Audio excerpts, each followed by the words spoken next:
Ya langsung. Dari hati itu sebagai pancaran hati adalah wajah, Bapak Ibu. Kalau sehati seseorang tidak menerima, nggak senang pada seseorang, kadang-kadang tergambar di wajah, merengut, meleleh, dan lain sebagainya.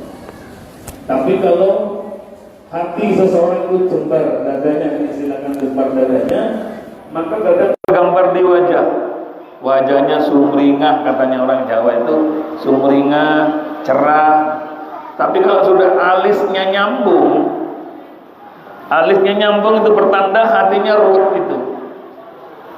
Orang bisa tergambar, hati seseorang bisa tergambar dengan wajah. Susah tergambar oleh wajah, seneng tergambar oleh wajah. Jadi umpama panjenengan dapat hadiah 50 juta, pasti wajahnya berseri-seri. Musibah, hati dalam keadaan susah, hati menderita, maka tergambar di wajah bahwa enggak sesumringah seperti biasanya. Begitu juga hati adalah sebagai gambaran rusak atau tidaknya daripada jasad. Di dalam Al-Quran Bapak Ibu bahwa ada namanya isinya hati. Di dalam jasad manusia ada hati, ada qalbun. Di dalam qalbun ada lagi namanya as-sanaubar. Sanaubar ini Bapak yang disilakan bahasa Indonesia itu sanubari itu loh Pak. Itu katanya Imam Al-Ghazali bahwa di dalam hati ada inti lagi, inti dari hati yang namanya as-sanaubar. Sanaubar ini jujur sejujur-jujurnya, karena walaupun hati atau isi daripada, katanya orang Jawa itu teleng Pak, teleng pakai ti, telengi hati itu namanya sanubari. Katanya Imam Al-Ghazali namanya as-sanaubar. Sanaubar ini tidak pernah dusta, karena sejujur-jujurnya hanya sanaubar ini bahasanya tidak bisa didengar oleh telinga kita, tapi jujur. Contoh Pak, umpama di kelas murid ada yang ngentut dong, saya ngentut, katanya guru yang sombong ngentut. Itu hati, oh yang ngentut itu hatinya ngaku itu saya, katanya. Tapi orangnya tidak ngaku, tentu tahu enggak ya. Tapi hatinya itu mengaku saya ngentut, tapi enggak ngomong. Jadi kejujuran di dalam hati yang namanya telengi hati atau namanya as-sanaubar atau sanubari itu adalah inti dari hati seseorang, yang sampai kapanpun hati atau inti dari hati itu yang dikatakan sanubari itu tidak akan pernah dusta selamanya. Terkadang manusia lisan dengan hatinya beda. Hatinya ngamuk, iya aku sih coba tutup, aku sih nyolong dan sebagainya. Jadi hatinya sanubarinya as-sanaubar itu katanya Imam Ghazali tidak pernah dusta, pasti jujur. Andai kata suara sanubari itu terlihat, terdengar oleh telinga, pastilah orang tidak ada yang dusta. Ada yang kehilangan, siapa sih ngambil? Di sidang ada orang 10, siapa sih nyolong? Pasti semua serentak 10 orang itu, saya tidak ngambil Pak Guru, saya tidak mencuri Pak Kiai. Tapi ada satu si pelaku itu hatinya ngaku itu saya yang mencuri.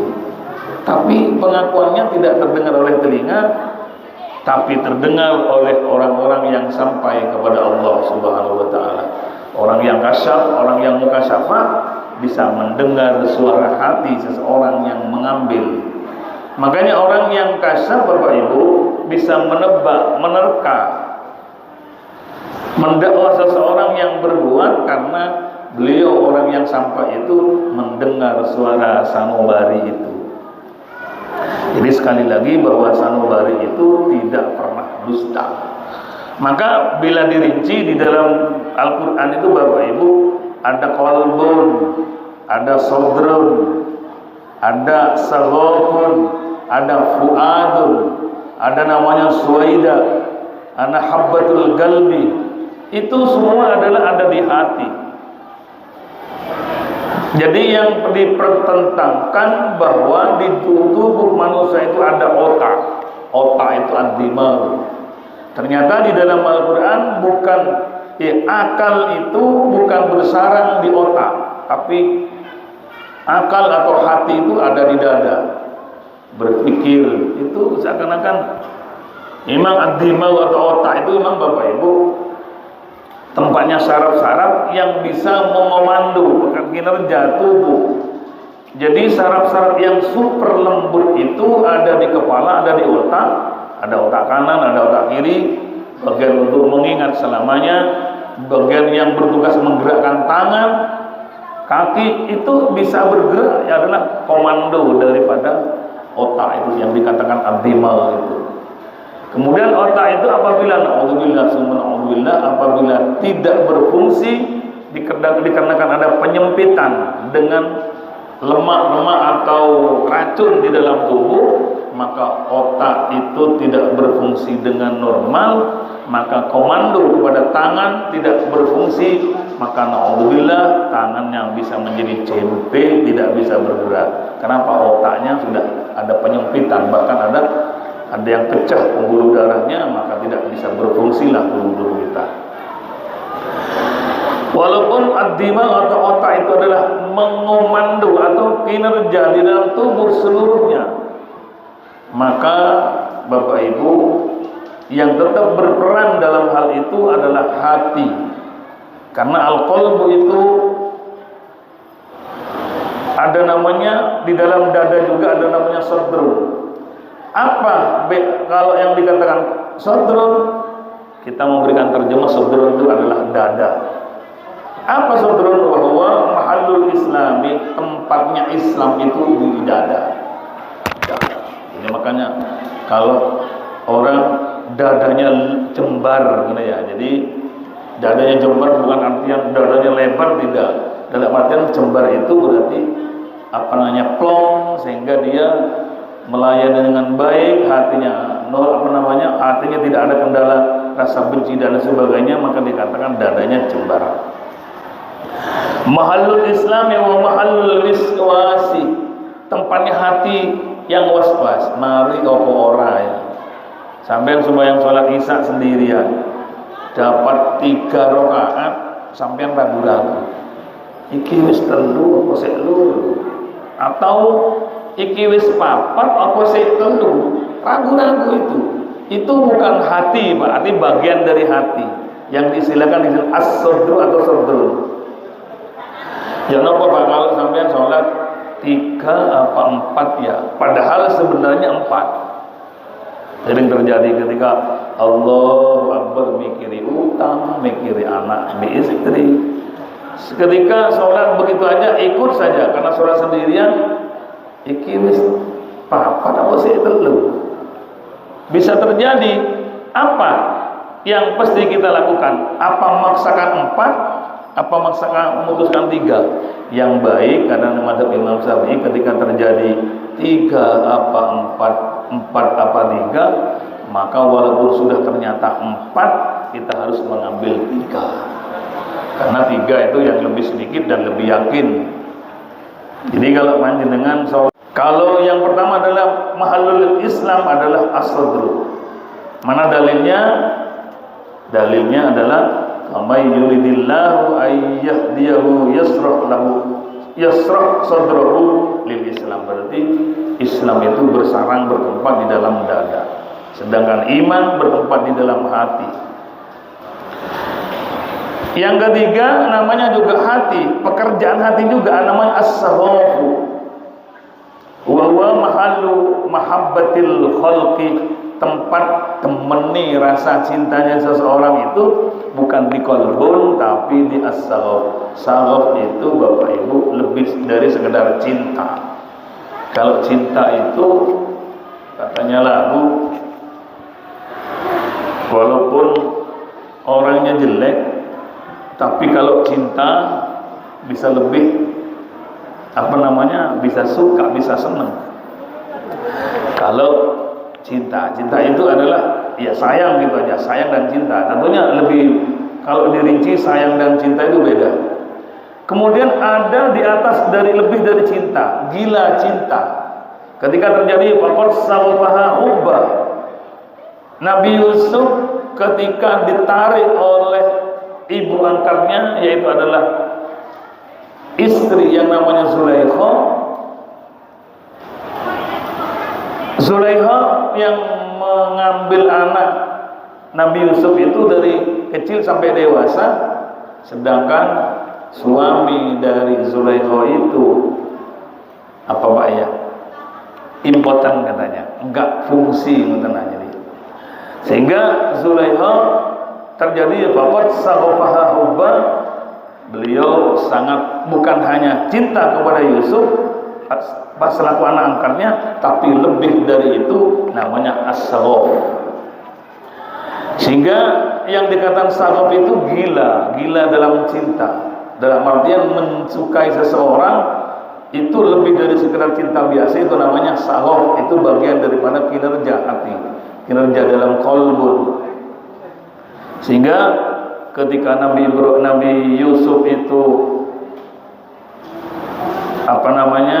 diajak ke dalam kamar, diajak untuk berbuat yang tidak, maka Nabi Yusuf menghindar dan lari. Laula an ra'a burhana rabbi, andaikan Nabi Yusuf tidak mendapatkan burhan atau petunjuk dari Allah, niscaya Yusuf yang sebelum diangkat menjadi rasul itu niscaya berbuat zina dengan Zulaikha. Zulaikha bukan hanya cinta, melainkan Zulaikha terjangkit di dadanya adalah as-saghaf, lebih dari sekedar cinta. Itu orang Arab membagikan hati, dada dan seterusnya adalah bagian daripada yang bersarang di dalam al-mudghah yang disebutkan Nabi tadi itu. Mudghah itu adalah segumpal daging, yaitu adalah hati itu Bapak Ibu. Jadi sehingga Nabi Yusuf diajak untuk berbuat karena mendapatkan hidayah dari Allah, dan ketika Nabi Yusuf diajak untuk berbuat mesum oleh ibu angkatnya tidak mau, maka terdengarlah kepada masyarakat sekitar, kok coro sekarang katanya viral bahwa bahwa Zulaikha mencintai anak angkatnya sendiri. Katanya Zulaikha, awas ya tak undangi. Akhirnya Zulaikha mengadakan undangan, orang perempuan sekitar kerajaan itu diundang untuk bertemu dengan Yusuf. Seperti apa kegantengan Yusuf itu? Diundanglah, kemudian hidangannya apa? Bukan nasi, bukan makanan, tapi makan ringan yang berupa buah-buahan. Satu hidangan untuk satu orang itu piring, buah-buahan dan pisau yang tajam diberikan kepada para undangan. Setelah dipersilakan oleh Zulaikha, monggo ibu-ibu, derek-derek yang sudah datang, monggo dipersilakan untuk dinikmati hidangan. Bersamaan dengan pegang pisau secara keseluruhan, Yusuf keluar. Ketika orang perempuan sekitar melihat Yusuf, bukan hub yang masuk, tapi as-saghaf, gila cinta. Sehingga yang diiris, yang dikoncei bukan buah-buahannya, tapi tangannya yang diiris, semua berdarah. Kenapa? Bukan hub, tapi as-saghaf, lebih dari sekedar cinta yang ada. Jadi gila semua, undangan itu semua gila, tergila-gila pada Yusuf saking gantengnya. Makanya sampai kalau punya anak, punya cucu, cendengono namanya Yusuf. Yusuf itu ganteng, ya namanya Nabi. Sekarang nama bapak-bapak minta yang keren, tapi minta yang Arab. Saya kalau datang teman-teman, cak jaluk jeneng, lanang apa wedok? Lanang, jaluk sing opo? Sing keren, sing Arab. Jadi repot beri nama. Sekarang kalau orang Arab beri nama ya sampai tinggal ya. Orang Arab sekitar kita ini kalau beri nama Muhammad, itu tak Yusuf, itu aja. Tapi oleh orang Madura kayak nama panjang sekali. Sehingga ketika menulis ijazah Kak Kamul ini namanya kok panjang, apalagi perempuan namanya wasa kok panjang sekali. Katanya minta yang bagus, yang tren, tapi yang Arab. Ya. Jadi saya pernah dimintain nama oleh konco-konco ini, saya beri nama Muhammad Fahril Azman Mahbubi, gawat waya, dipanggil Farel. Si usumnya Farel itu. Muhammad Fahril Azman Mahbubi. Fahril Azman itu adalah seorang yang dibanggakan pada zaman itu, yang dicintai. Panggilannya Farel, panggilannya Bobby katanya itu. Ya wis macam-macam. Jadi kembali bahwa yang menimpa Siti Zulaikha menghadapi Nabi Yusuf setiap hari, Bapak Ibu, dan suaminya Zulaikha ini tidak berfungsi kelaminnya, maaf, sehingga Zulaikha tidur sendirian. Cari nari-nari saya hijab belai katanya, jarang dibelai. Tapi ternyata ada Yusuf yang paling gantengnya. Tidak ada bandingannya kalau di sini Pak, artis sing paling ganteng itu seujung kuku ini bila dibandingkan dengan Nabi Yusuf. Nabi Yusuf orangnya ya wis, yang ganteng seperti apa kita tidak bisa membayangkan. Yang jelas setiap orang yang bertemu dengan Nabi Yusuf pasti tergila-gila. Bukan hanya senang, bukan hanya memuji, tapi pasti tergila-gila terhadap kegantengan. Itu namanya as-saghaf. Itu bersarang di al-mudghah. Ada namanya lagi al-fuad. Fuad wa huwa mahallu ru'yatil haqq. Fuad itu adalah tempat yang untuk menilai benar sesuatu atau tidaknya adalah al-fuad. Maka al-fuadu mar'a. Maka fuad itu tidak akan pernah dusta dari apa yang telah dilihat. Jadi ada sanubari, ada namanya sadrun, ada namanya qalbun, ada namanya masaghaf, ada namanya fuad. Fuad itu maknanya juga hati juga. Tapi hati yang bagaimana? Hati yang bertugas bisa melihat hal yang benar dan yang tidak benar. Itu yang bisa menilai adalah fuad. Itulah kekayaan bahasa Arab. Walaupun katanya kosakata yang paling banyak itu adalah bahasa Mandarin, tapi Islam di dalam bahasa Arab itu masih juga lebih banyak bahasa-bahasa sinonim, bahasa-bahasa yang sama. Itulah kekayaan bahasa Arab. Jadi Bapak Ibu yang dimuliakan oleh Allah, kalau ada seseorang ingin memaham Al-Quran dan hadis hanya dengan translator atau dengan terjemah atau menggunakan kamus, dilihat per suku kata, maka kita tidak akan mampu memahami Al-Quran. Sebab Al-Quran itu hadis juga mengandung sastra-sastra yang tinggi, tidak bisa untuk ditiru oleh orang atau manusia, karena Al-Quran adalah penuh dan syarat dengan adanya sastra yang tidak gampang dipaham bila hanya menggunakan translator atau terjemah atau mutarjim. Dengan kamus dan lain sebagainya sangat sulit sekali. Walaupun dulu ada namanya Musailamatul Kadzdzab, itu ada seorang yang mengaku sebagai nabi katanya, sehingga dia punya Al-Quran sendiri, mengarang Al-Quran sendiri.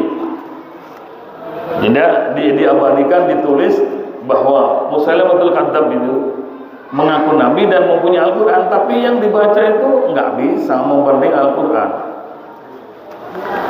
Seperti al-fil wal-fil wa ma adraka mal-fil hayawanun kabir lahu khurtumun tawil. Seperti Al-Quran tapi bukan. Ad-dibda umad-dibda wa ma adraka mad-dibda hayawanun data arba wa jilsatuhu mutarabba wa hayatuhu fil mazra wa sawtuhu kha. Itu Al-Quran karangan Musailamatul. Apa artinya? Kodok, tahukah kamu kodok? Kodok itu hidupnya di sawah. Apa artinya? Tidak ada artinya. Tapi kalau di dalam Al-Quran, walaupun wattini wazzaitun wa turi sin, itu walaupun Quran itu penuh dengan arti. Itulah sedikit menyindir masalah bahasa. Jadi kembali bahwa mudghah yang diucapkan oleh Nabi, dikatakan oleh Nabi ini, kalau mudghah segumpal darah itu baik, maka jasad seorang akan menjadi baik. Tergantung hati Bapak Ibu. Kalau hatinya sudah enggak terima tetap kedatangan seseorang, mesti merengut. Contoh, kadang-kadang seseorang salah terka. Biasanya orang suka datang ke rumah kita utang uang. Suatu ketika datang ketiga kalinya, wah paling utang mending kok ibu. Itu sudah salah terka. Padahal mau melunasi hutangnya. Kadang-kadang merenggut, karena hatinya sudah suudon. Jadi kalau sudah hatinya sudah nggak benar, tergambar oleh wajah, omongannya pun juga tidak benar. Kenapa? Karena hatinya yang selaku anggota yang memandu hidupnya atau pola hidup, wajah dan sebagainya itu adalah tergantung dari hati. Kalau hatinya jembar, Bapak Ibu, seperti hati-hatinya para habaib, pada surafa, kemudian para sada itu, kemudian para alim ulama itu pasti hatinya jembar, luas, gak merengut gitu ya. Jadi kembali bahwa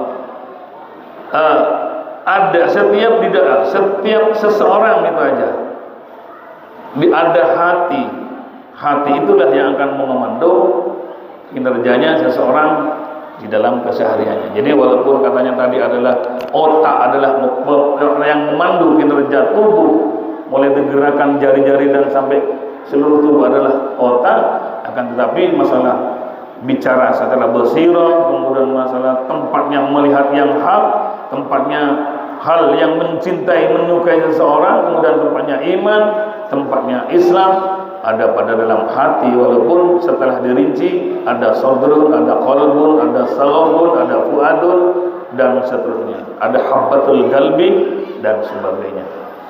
Jadi kembali bahwa yang perlu diperbaiki, yang perlu diperhatikan adalah hati kita. Jadi kembali bahwa seseorang itu ada orang yang bisa mendengar suara hati, yaitu dikatakan as-samubari, itu adalah inti daripada hati itu sendiri. Muttafaqun alaihi, bahwa hadis ini adalah hadis yang telah ittifaq Bukhari Muslim, warwaya min turukin bi alfadin mutaqaribatin. Itu status dari hadis itu sendiri.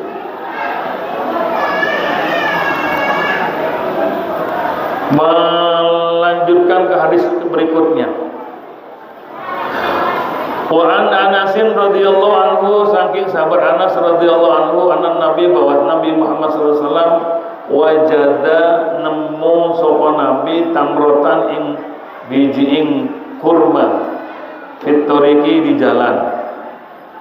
Karena ini waro, Pak. Waro ini adalah orang hati-hati, saking hati-hatinya sampai terpilih agar supaya apa yang dilakukan betul-betul halal dan betul-betul tidak terkait dengan hal yang dilarang oleh agama, sehingga sangat hati-hati. Tapi ini ada cerita. Satu ketika Nabi Muhammad menemukan sebuah kurma fitoriki di jalan.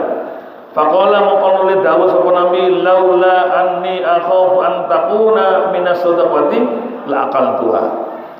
Laula kok lamun ora anni seduring sun iku akhafu, khawatir sapa ingsun, antakuna yen ingin apa yen to ono apa tamroh minas sadaqah saking sedekah, la aqaltuha niscaya yakni bakal mangan sapa ingsun at-tamroh ing kurma.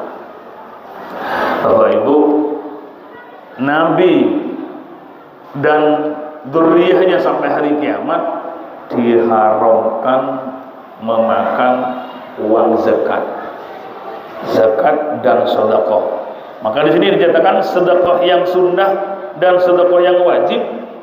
Nabi Muhammad, Bani Hasyim dan Bani Muthalib diistilahkan, kalau sekarang gampangnya dzurriyyah Rasul.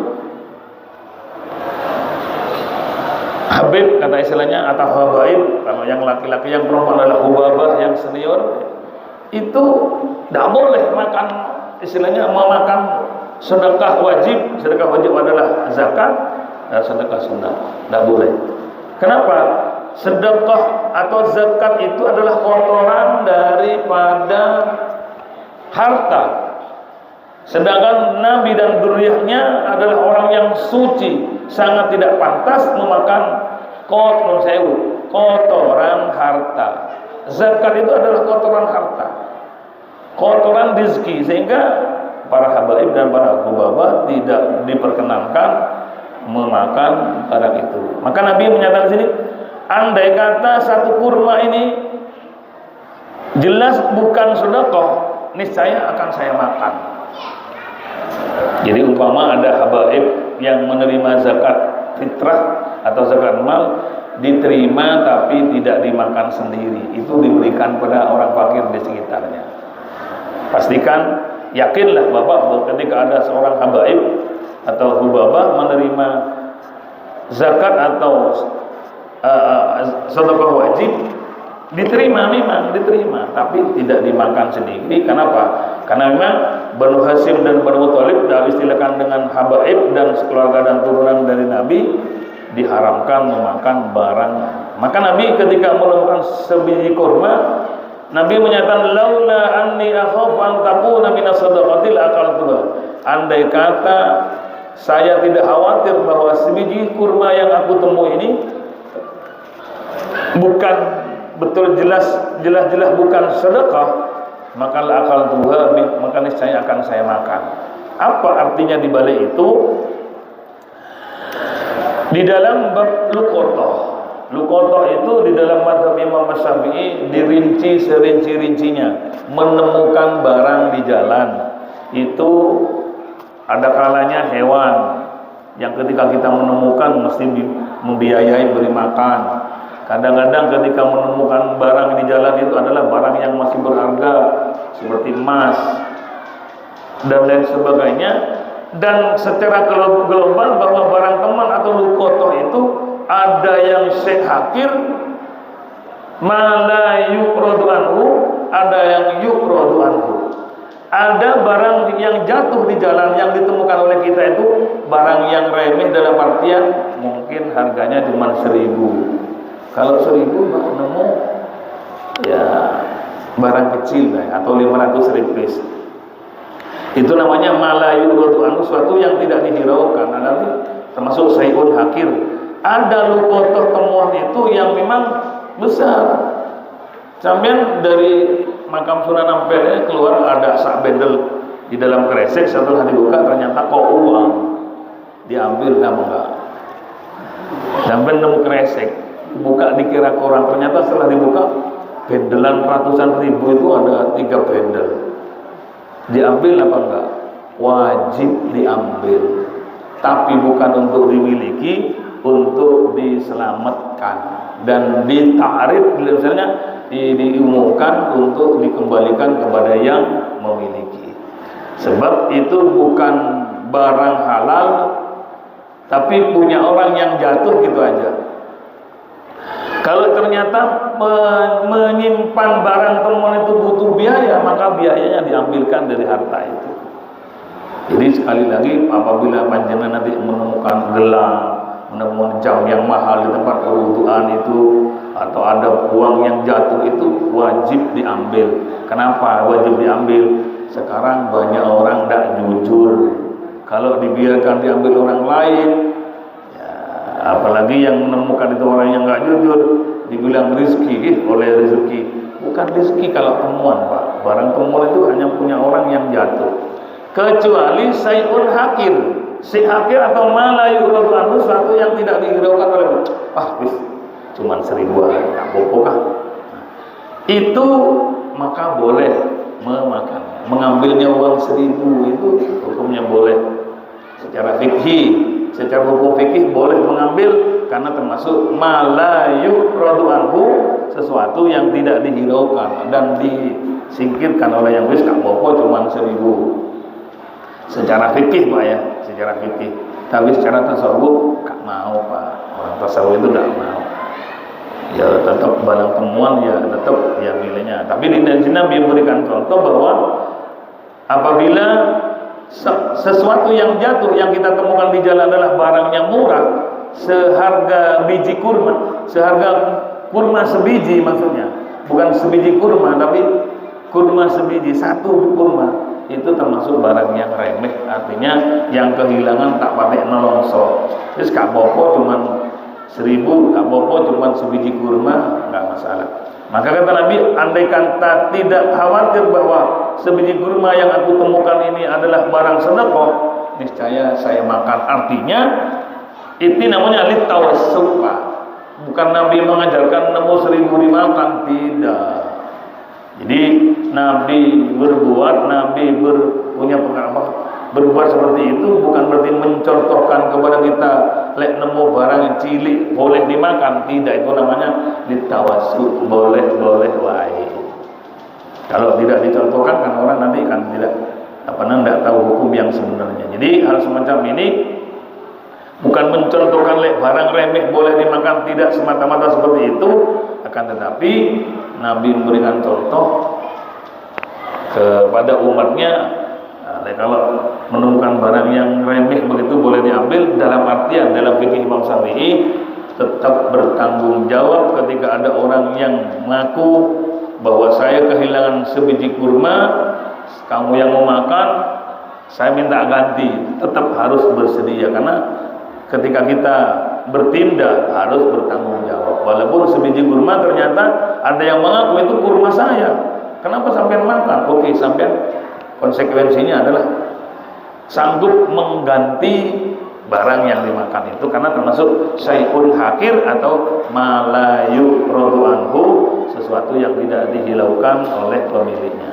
Kalau yang besar termasuk malayu rodu anhu, orangnya si eman, barang hilang kadang saking emannya bukan pasrah kepada Allah, tapi datang pada Pak Dukun, saya punya uang 1 juta jatuh, katanya Pak Dukunnya, sing ngape iku, sing nemu iku, uangnya endek, rambut kriwil, rambut berintik, rada ireng, sampai bingung, sapa yo sing endek, sing kriwil yo. Padahal tidak yakin berbuat. Itu orangnya Pak Dukun. Jadi kalau maunya, sewu Pak ya, kalau barangnya hilang wis gak usah ke dukun lah, pasrahkan nang pangeran, mudah-mudahan diganti. Tidak usah datang ke dukun. Dukun itu mesti iki yang ngambil orangnya endek, rada ireng, rambutnya berintik. Ya banyak, akhirnya tetangganya yang berintik, yang endek ireng terdakwah dia, padahal tidak pasti dia mengambil. Akhirnya bermusuh, tambah musuh lagi, tambah nggak kena harus duitnya hilang, tambah musuh lagi. Ya semuanya hilang, ya udah pasrah langsung, ya nggak usah datang. Ya kata Nabi, orang yang datang kepada tukang tebak itu bisa jadi ibadahnya tidak diterima. Maka jangan gampang datang pada juru tebak. Ya. Bisa iya, bisa enggak ya, kecuali memang wali-waliullah, orang yang kasyaf, tidak bisa jadi, tapi tidak mungkin membuka seperti itu. Jadi kembali bahwa ketika terjadi ada musibah atau yang kehilangan, maka tidak usah datang kepada orang-orang juru tebak itu, maka kadang menjadi syiriknya seseorang, bahkan paling tidak menjadi suudon pada tetangga, yang menjadi rabaan daripada Pak Dukun tadi. Oh itu kuru wis delek wong sing dukur-kuru jadi sampean, padahal gak yakin. Jadi kembali bahwa Nabi pernah menemukan kurma sebiji. Kemudian Nabi bersabda, andai kata ini saya yakin bahwa barang sebiji kurma ini adalah barang bukan sedekah, maka ini saya makan. Jadi sekali lagi namanya litasrik, namanya Pak ya, untuk mengajarkan syariat kepada umatnya, bukan memberikan peluang bahwa walaupun ringan boleh dimakan, tidak. Itu namanya litasrik atau untuk litawassul kepada umatnya, maka boleh, dalam artian konsekuensinya harus berani mengembalikan ketika ada orang yang mengaku. Jadi kalau orang desa Pak, pohon mangganya lebat sekali, isu-isu akhirnya runtuh, akhirnya jatuh, itu tetangga tidak boleh ngambil Pak. Orang-orang ngomong sih turu mangganya banyak yang jatuh diambil, tidak boleh. Itu hanya jatuh gitu aja.